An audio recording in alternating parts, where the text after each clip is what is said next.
Magandang araw mga kaibigan. Pagbigyan natin ng reaction, opinion ngayon itong post ng News 5 tungkol sa pahayag ng bagong Ombudsman Boying Rimulya. Anong gagawin niya doon sa confidential funds ni VP Sara? Ito, ang statement ng bagong Ombudsman. Bubuklatin natin. Excuse me, bubuklatin, busisihin ba, pag-aralan at tatanungin natin yung mga may hawak doon ngayon. Matatandaan ng may inadapt na committee report ang Kamara tungkol sa mga inirekomendang reklamo laban sa Vice Presidente dahil sa umano'y maling paghawak sa confidential funds. Inaksyonan naman ng Ombudsman ang naturang report. So, report ito ni matandaan ko, Committee on Good Government, Good Governance ni Congressman Joel Chua. Pinadala sa Ombudsman Inaksyonan naman kagad. Mamaya, nagreklamo ang mga kongresista, bakit ang bilis niyong umaksyon? Yun. Bubusisihin daw, bubuklatin ng bagong Ombudsman. Wow! Talagang masipag. Full of action. Sabi niya, transparency. Full of action. Lot of action. Ang bagong ombudsman ninyo. Ipapaalam daw niya sa taong bayan ang kanyang ginagawa. Ito ngayon. Tingnan natin ang reaksyon ng taong bayan sa kanyang pronouncement na bubuklatin daw niya ang confidential funds ni VP Sara. People who reacted. Ito ang paborito kong parte ng mga post dahil yung pulso ng netizens o tambayan dito mo makikita. Hindi mo ito mapepeke. Maliban lang sa Pangulong Marcos Jr. Noong pinotakti siya ng halos 1 million na laugh emoji, tinanggal niya na yung feature na ito. Hindi mo na mabilang ilan ang tumawa, nagalit at nag-like, nag-love. Dito. Natin 50,000 people who reacted. Ang tumatawa, 25,000. Ibig sabihin, hindi naniniwala dito kay Boying Rimulya. 14,000 ang galit.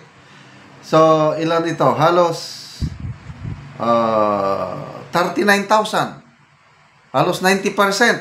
7,700 lang ang nag-like. So, sa ratio, makita mo, 10% ang pumapabor dito kay Boying Rimulya, 90% galit or tumatawa. Yan po ang pulso ng taong bayan. Magbasa tayo sa mga comments. John Mark Tingal. Bye-bye, Martin at Salde. Divert to Sara. Tang inang mga ugok. Yan na. Itong gagawin ng ombudsman, puro Sara-Sara, yung pronouncement niya kahapon. Salin. Papag-aralan daw niya ang salin ni VP Sara. Baka may discrepancy. Yan ang first blood. Second blood, second birada kay VP Sara. Confidential funds. Okay, bring it on. Ronald Pausanos. Puro Sara. Sara kayo. Bakit si Sara lang officials? Ko at Martin ang atupagin ninyo. Gina Ilorpe, kakapal ng mukha ng Rimulya na ito.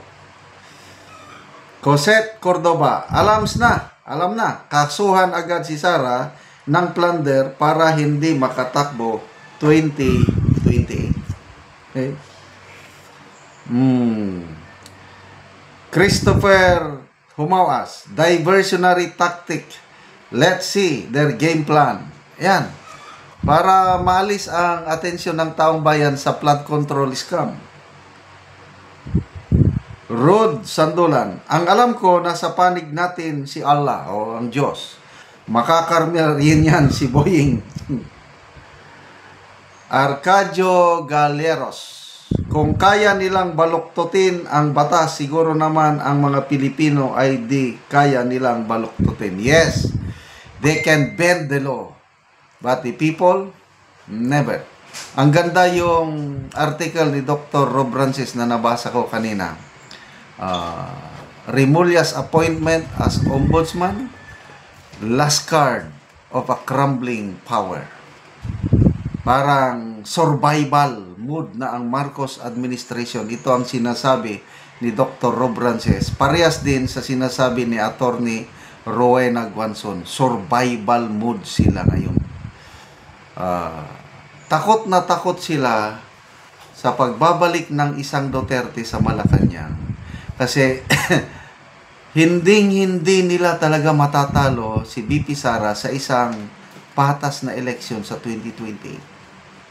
The only way, takot sila na pag nakaupo si VP Sara as president, talagang masisisanti sila. At ito na nga, by appointing an ombudsman that will serve beyond 2028, yun na, may depensa na sila. So, yun ang survival mode nila. But then, it's up for the people. Tayo po, we own this government. They can appoint anybody. But the real power rests sa ating mga. But, let's make it clear. Huwag tayong gagawa ng karahasan. Huwag nating tularan ang nangyari sa Nepal at Indonesia. Ano lang tayo? Peaceful protest. Meron na naman daw malakihang rally sa November 30. Well, that's good. Basta huwag lang yung mag-rally katulad ng mga makakaliwa na mansunog, mambato sa mga pulis. Wala namang kasalanan ng ating mga pulis.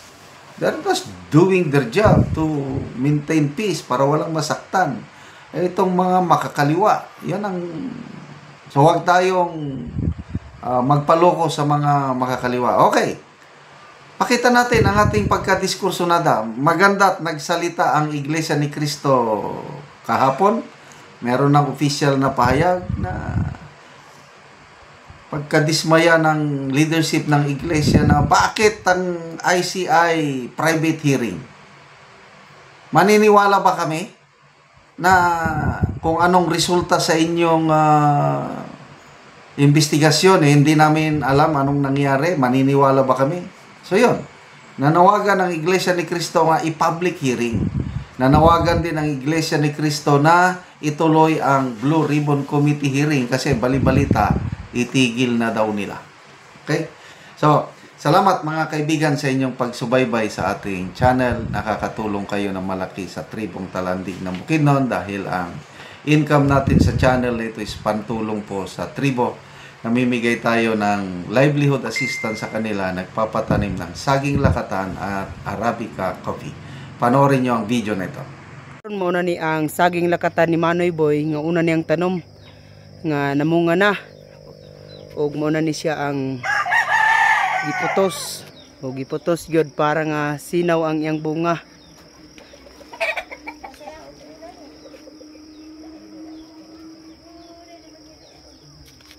Sunod-sunod na gyud ang pagpamunga sa among saging lakatan. Karon mo na sad ni ang ikaduhang tanom ni Manoy Boy nga saging lakatan.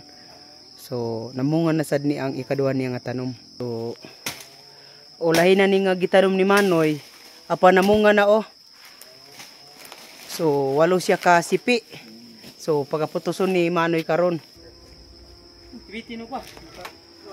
Trabaho ko anak kay. Wala makapan.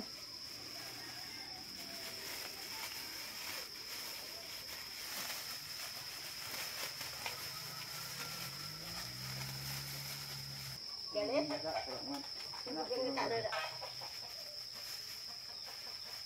Taga-gising na tayo asahan yung isa bangot na. Dalang ko mabut Yes, Papa. oh, tingkat galing. Ito sa Ginoo nga anang unod na gini nga mong saging. Oo. O matawas na gyud mi ani sa kalisod. Gawas sa lakatan nanum gyud pa mi kape aron nga makadugang pod sa among kalisod ug mangunod. Ug maka awas na sa kalisod makapaeskwela pa mi sa among mga anak. Oo. Pila da ini Manoy kapunuan ang imong saging lakatan? Ni 100. 180. Oo, so dagan-dagan gyud. So sunod-sunod naman ay ang pagpamunga sa inyong saging lakatan ba? Pagpangunod sa wala saging. So tanan na namo nga atong saging lakatan man ba bisan sa amo ah. So salamat kay Manoy. Salamat gud kayo. Salamat po sa Ginoo. Oo. Sa nagtan-aw sa video. Oo, sa nagsuporta.